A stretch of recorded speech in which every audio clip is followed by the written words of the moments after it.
Yo, what's good, y'all? Terry Young. Welcome back to another video. Today we're reacting to This Fan Thought He Had a Chance by Jimmy High Roller.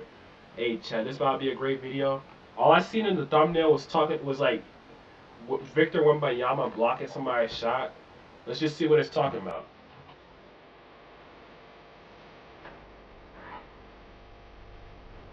What? Damn.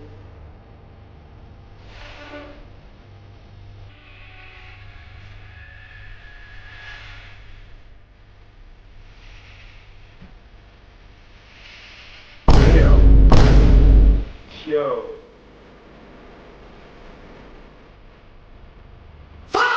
Yo. The NBA regular season is quickly coming to a close, and it's about that time. We've got a fresh new batch of hot takes to look at today. The good ones, the bad ones, and the downright atrocious.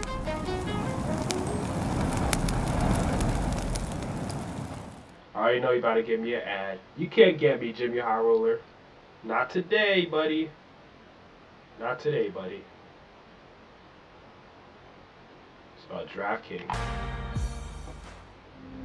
The NBA regular season is wrapping up in just a few weeks, but NBA social media never rests, and the scorching hot takes are not slowing down anytime soon. So let's take a look at some of the hottest takes from around the league this season. Now, our first take comes from a fan who says the average Joe could average 2 points a game in the NBA over the course of a season if he played every minute of every game. And this specific genre of take, where regular people overestimate their abilities, is really fascinating to me. Not because it's right, but because of how blissfully unaware it is. If you have never played against a pro player, let alone an NBA player, I can understand how you might think under the right circumstances, if things fall in your favor, if you get lucky enough, you might be able to average 2 points a game in the NBA as a regular guy off the street.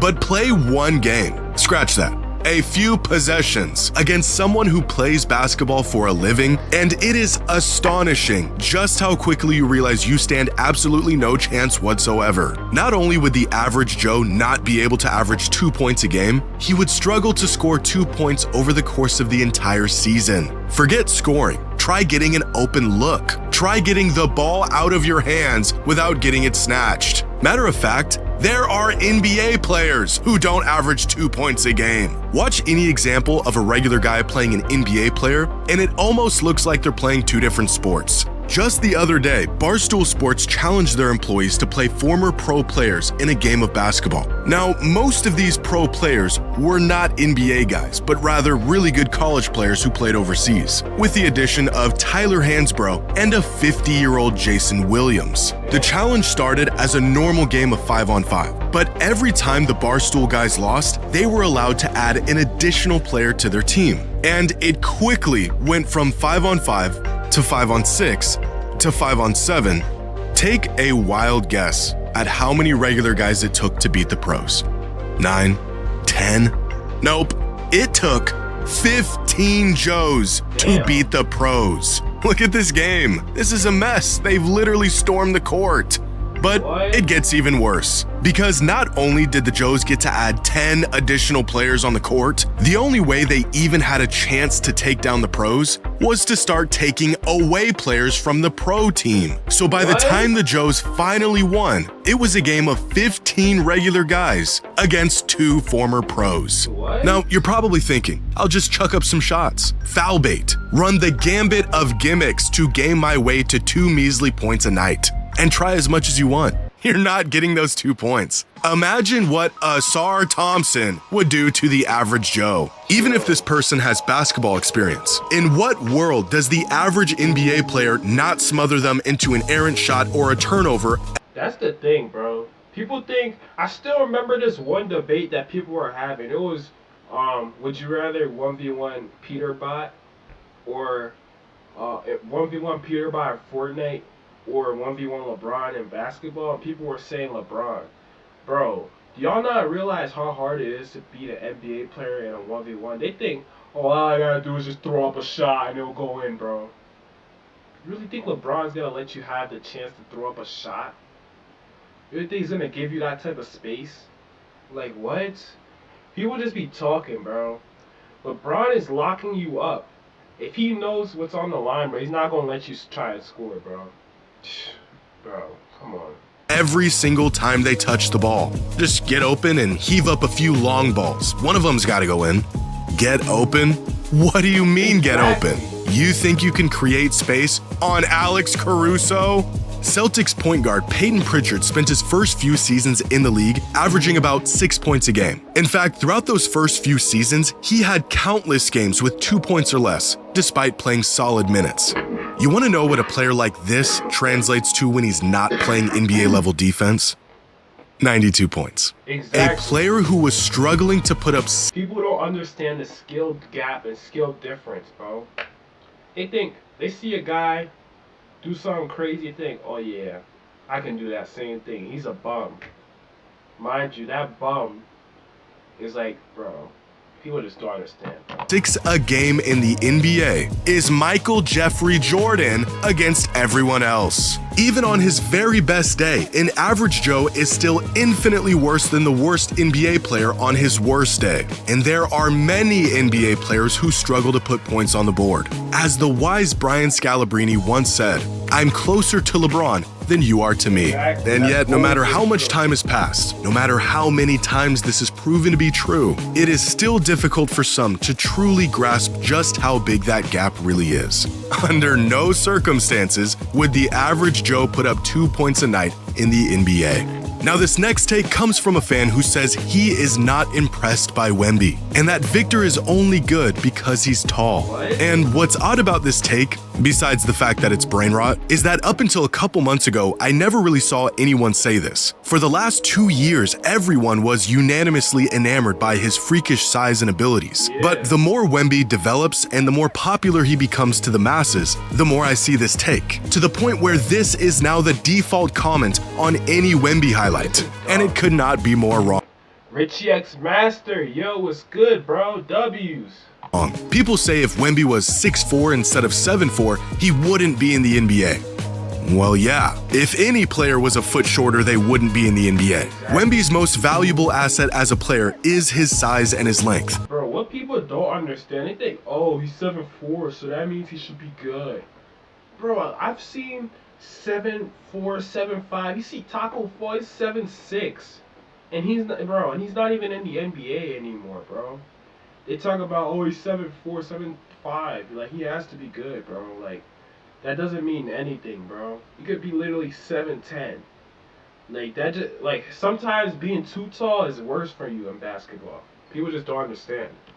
But it is not the only reason why he's good. If height alone was the single biggest factor in basketball, the NBA would be filled exclusively with 7-footers. If being extremely tall guaranteed success, Taco Fall would be dominating the league right now and not playing in the Celebrity All-Star game. What? Ironically, this take is actually the opposite of the truth. Some fans aren't impressed because he's tall, when in reality they should be impressed that he can move the way he does and maneuver with the best athletes in the world in spite of being this tall. I may be wrong, but I don't recall Yao Ming throwing it off the glass into an East Bay. I remember seeing him East Bay when he was when I went to a game in Philly. That was crazy. don't remember a time when Manute Bol nutmegged a player in transition. And I definitely don't think I've ever seen Boban Marjanovic hit a tween step back 3 plus the foul. Now, Victor consistently makes plays that are only possible because he has an 8-foot wingspan, but that doesn't make them any less impressive.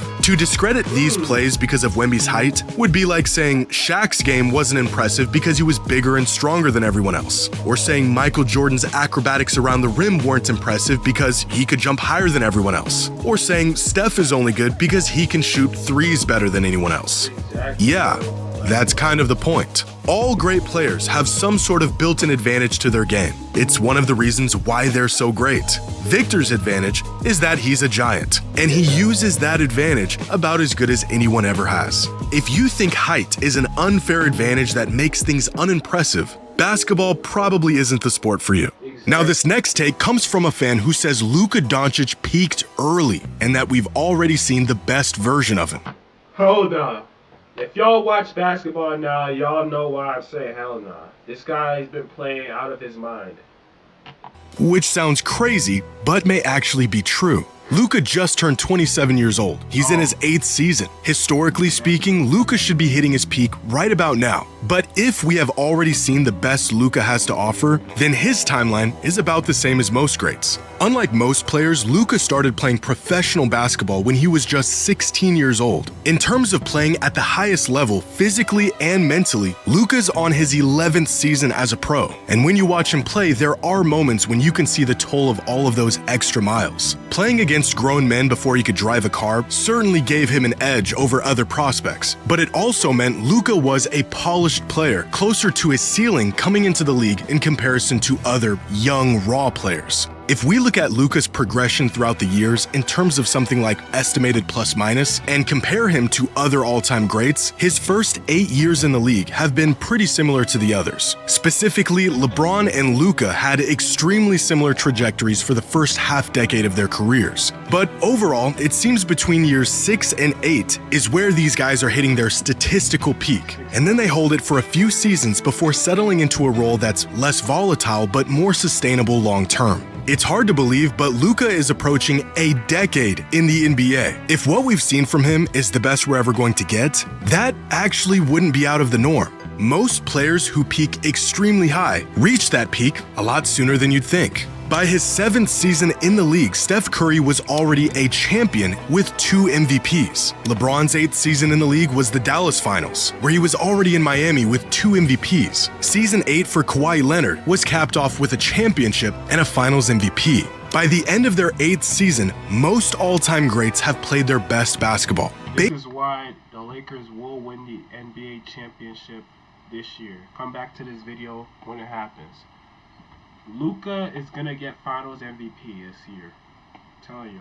Based off of what we've seen and where Luka is at specifically in his career, I don't think it's crazy to say we may have already witnessed Luka at his absolute peak. But that doesn't necessarily mean he peaked early. I think it means sometimes we forget just how long he's been in the league and just how quickly great players ascend. Luka was so good and his game was so mature early in his career that our expectations of him were nothing short of being the best player in the world by now. An MVP, a ring, some sort of evidence that matches those early expectations. But the truth is, we may have already seen Luka at his apex. But that doesn't mean it was premature, and it definitely doesn't mean he won't meet the expectations that we've set for him. Now, our last take comes from a fan who says LeBron James playing longer has actually hurt his GOAT case. I actually want to hear this. I'm a LeBron fan. And although I don't agree, I do understand where this argument is coming from. The longer LeBron plays, the further removed we become from the prime LeBron we once knew. This will be the first season he won't make an All-NBA team in 2 decades. He hasn't competed for a title in 3 years. His efforts come and go on a nightly basis. And at this point, most, if not all of his accomplishments are longevity related. Eventually, for some fans, this will be the LeBron they remember. The old LeBron who plays lackluster defense and cannot carry a team to a title. Where some fans give credit to LeBron for playing longer than anyone else ever has while remaining one of the best players in the league, others are not impressed. It's a simple case of swings and misses for some fans. For every season that passes, LeBron's 4 rings look less and less impressive. 4 rings in 17 seasons, when he won his most recent championship, does sound better than 4 rings in 23 seasons. The extra All-Star and All-NBA selections and points don't really add to his GOAT case, but the mediocre performances and effort that comes and goes certainly subtracts from it, at least in the eyes of some fans. It's like if instead of retiring after his 6th championship in 1998, Michael Jordan kept playing for 7 more seasons and slowly regressed into a player that wasn't nearly as great as he once was. There really isn't much to gain from it. But there also isn't much to lose. And that's where I disagree with this take. Because Michael Jordan did keep playing after his last championship, and those later seasons were underwhelming to his standards. And not once did anyone hold that against him when making his GOAT case. Jordan's days with the Wizards were a victory lap, icing on the cake with very little expectations. Right now, LeBron is in his Wizards years. Any expectation of him to look like or produce at prime GOAT levels is not only unrealistic, it is an unjust standard that no one else has ever been held to. Now, you could argue that the natural endpoint to LeBron's legacy A moment where the story could have wrapped up perfectly would have been at the end of the 2024 season. At that point, he was 39 years old, he had already become the NBA's all-time leading scorer, had just completed another All-NBA caliber season, he had a championship with 3 different franchises, and shortly after that helped lead Team USA to an Olympic gold medal in heroic, poetic fashion. If there was a storybook ending for LeBron, that was probably it. Right off into the sunset, call it a career, leave the league and the fans on a high note with a gold medal and a shiny new scoring record.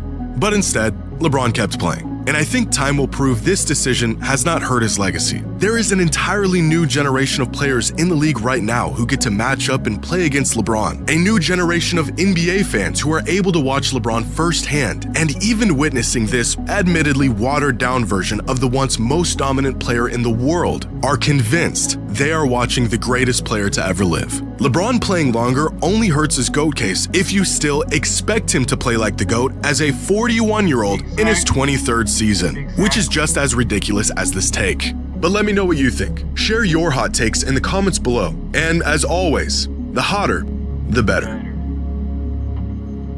Shout out Jimmy High Roller. This was a great video. Hey man, all I gotta say about LeBron is, hey, he can play as long as he wants. I feel like, actually nah, he gotta retire soon, probably like in the next 2 to 3 years, but hey, this was a great video.